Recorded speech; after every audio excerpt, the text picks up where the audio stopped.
Did last week's mortgage rates in the upper 5% range for the 30-year fixed finally pull some of Portland's fence-sitting buyers back into the active market? Let's take a look at the latest stats and trends and see what they tell us.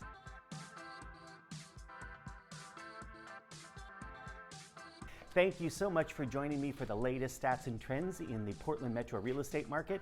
I hope that you find this report informative. I would love it if you would like this report and maybe share it with someone who could use the insight, or maybe even consider subscribing to this channel to see more reports like this in your feed on a regular basis. Now let's get into the numbers. The average sale price is down by 2% from the previous week. Again, it's normal to see the average sale price inching down this time of year.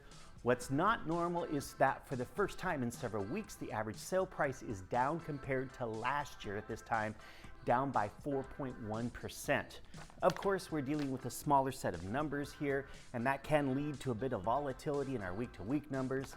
So this could be an anomaly or the start of a new trend. We'll have a better idea next week. Our supply or inventory of homes for buyers to choose from continues to recede. It's down from the previous week.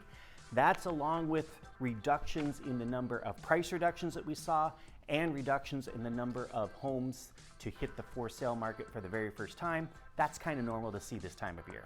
On the demand side of the equation, demand still feels like it's lagging given the current interest rates. Compared to last year at this time, the number of purchase contracts written by buyers and accepted by sellers is up, but just by a hair. What we've seen over the past 18 to 24 months is that when rates dip into that 5% range, our market typically gets a shot of adrenaline, and I don't think we're seeing that, at least not yet. I haven't talked much about bank-owned or pre-foreclosure homes on our market in a while. That's mainly because there isn't that much to report, which is probably a good thing. Both sets of numbers are down from the higher numbers we were seeing back in July. On average, sellers are having to discount about 2.8% off of their original asking price to secure the successful sale of their home. But keep in mind that doesn't include any repairs or concessions that sellers had to pay in addition, like paying for part or all of the buyer's closing costs, or paying for an interest rate buy down, for example. Mortgage rates continued to inch down even from last week's pretty low number. The best mortgage rate that I could find advertised for the 30-year fixed was from one of the big deposit banks, which was offering an interest rate of 5.625% on Thursday morning. That's down about 1/4 percentage point from what we were seeing at the end of last week. As always, if anything changes before I post this report on Friday, I will let you know right over there.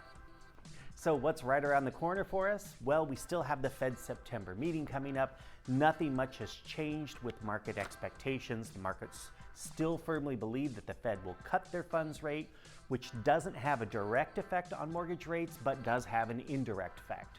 There are also a couple of August jobs reports slated for Friday, which is when I release this video. Those reports might give us some insight into how the economy is doing and how the Fed might respond.